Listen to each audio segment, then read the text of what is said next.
仿传统的红瓦厝，推开嘎嘎作响的门，看似普通民房，却有着不平凡的过往。我们刚刚看到那个楼上那一间，就是以前做酒的地方。竟是个老球场，起于清朝，有100余年的历史了。高龄85岁的中秋赵正阿嬷是酒厂媳妇儿，依旧口条清晰，回忆旧时光，顿时跳脱眼前。那个大酒瓮埋在里面哈，做好的酒后倒进去后可以那个保持新鲜呐。酒商容易引来强盗觊觎，店家戒慎恐惧。窗前的栅栏、斑驳的木门，其实有层层机关巧思。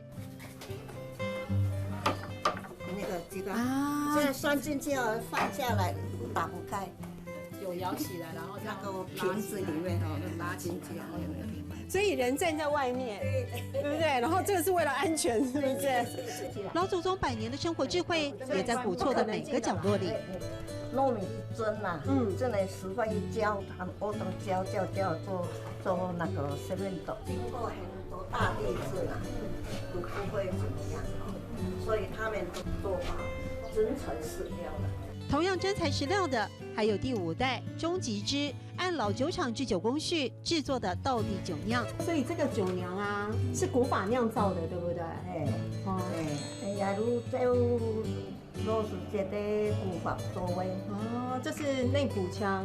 然后我们北部的话讲，亚黑椒肉丝的风法就给，这是古法酿造的。海油哦，真香醇，留想起老酒厂的风华，就像嘴里的酒酿，香醇可流芳。亚黑椒肉丝的风法就给，海油哦，亚黑椒肉丝的风法就给，海油哦。